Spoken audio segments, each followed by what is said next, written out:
తెలంగాణ రాష్ట్రంలో కొత్తగా ఏర్పడ్డటువంటి ప్రభుత్వంలో కొత్తగా వచ్చినటువంటి ముఖ్యమంత్రి రేవంత్ రెడ్డి గారు తరతరాలు మన ఆడబిడ్డలకు నష్టం జరిగేటటువంటి చర్యలు చేపట్టినారు కాబట్టి దానికి నిరసన వ్యక్తం చేస్తూ ఆడబిడ్డలకు ప్రభుత్వ ఉద్యోగ అవకాశాల్లో ప్రభుత్వ విద్యా సంస్థల్లో వచ్చేటటువంటి అవకాశాల్లో జరిగేటటువంటి నష్టాన్ని వివరించి ప్రజలకు చెప్పాలనే ఉద్దేశంతోని భారత్ జాగృతి తరఫున రేపు ఇందిరా పార్క్ దగ్గర ధర్నా కోసం మేము పర్మిషన్కి అప్లై చేసుకోవడం జరిగింది.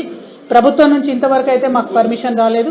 పర్మిషన్ వస్తే ఖచ్చితంగా మన రాష్ట్రంలో ఉన్నటువంటి ఆడబిడ్డలకు అందరికీ కూడా మరి ఎటువంటి నష్టం జరుగుతుంది జీవో 3 వల్ల, దాన్ని రద్దు చేయాల్సినటువంటి అవసరం ఏముందనేటటువంటి అంశాన్ని వివరించి చెప్పాలనేటటువంటి ఉద్దేశంతో మేము ఉన్నాం.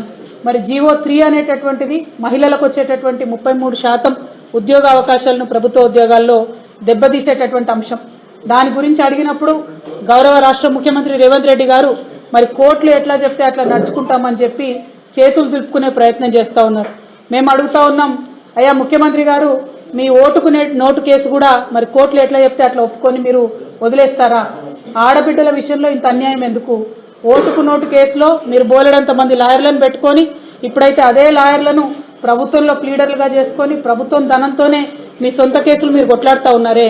మరి ఆడబిడ్డల కోసం కేసీఆర్ గారు సంవత్సర కాలం కొట్లాడినటువంటి కేసుని మీరు అధికారంలోకి రాగానే ఆఘమేఘాల మీద వెనక్కి తీసుకొని కొత్త జీవోను ఎందుకు ఇచ్చినారు?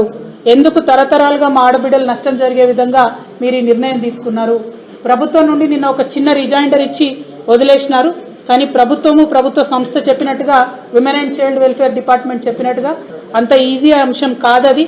నిన్నగాక మొన్న వచ్చినటువంటి గురుకులాల్లో కూడా 12%కు మించి రిజర్వేషన్ మీరు ఆడబిడ్డలకు ఇవ్వలేకపోవడం అన్నదే పెద్ద రుజువు. జీవో 3 అనేటటువంటిది తీరని నష్టం ఆడబిడ్డలకు చేస్తుంది కాబట్టి దాన్ని తక్షణమే వెనక్కి తీసుకోవాలనే డిమాండ్ని మేము చేస్తూ ఉన్నాం. రెండవ అంశం, 3 నెలల్లో 30,000 ఉద్యోగాలు ఇచ్చామని చెప్పి మీరు చెప్పడం జరిగింది. కానీ ఈ 30,000 ఉద్యోగాలు కూడా మరి కేసీఆర్ గారు ఉన్న సమయంలోనే నోటిఫికేషన్ లేచి పరీక్షలు నిర్వహించి రిజల్ట్స్ ఇచ్చినటువంటి అంశాన్ని మీరు గమనించాలి. మరి వచ్చినటువంటి రిజల్ట్ ఇవన్నీ కూడా జీవో 3 కన్నా ముందే వచ్చినాయి. కానీ వాటికి మీరు జీవో 3 అప్లై చేస్తూ పాత ఉద్యోగాలలో కూడా మహిళలకు అన్యాయం చేసే ప్రయత్నం చేస్తూ ఉన్నారు. ఇది చాలా దారుణమైన విషయాన్ని నేను తెలంగాణ బిడ్డలందరూ కూడా తెలియజేస్తా ఉన్నాం. మరి అదేవిధంగా ఇవాళ కరువు వచ్చింది, ఎవరు కూడా సాగునీళ్లు తాగునీళ్లు అడగొద్దని చెప్పి ముఖ్యమంత్రి గారు అన్నట్టుగా అన్ని ప్రధాన పత్రికలలో కూడా ఇవాళ రావడం జరిగింది. ఇది కరువు కాదు. కాళేశ్వరం ప్రాజెక్టుని బద్నాం చేయాలి, కేసీఆర్ గారిని బద్నాం చేయాలి అనేటటువంటి ఉద్దేశంతో రాష్ట్ర ముఖ్యమంత్రి రేవంత్ రెడ్డి గారు సృష్టించినటువంటి కృత్రిమమైనటువంటి కరువు ఇది అని చెప్పి ఇవాళ మేము ప్రజలందరికీ తెలియజేస్తా ఉన్నాం.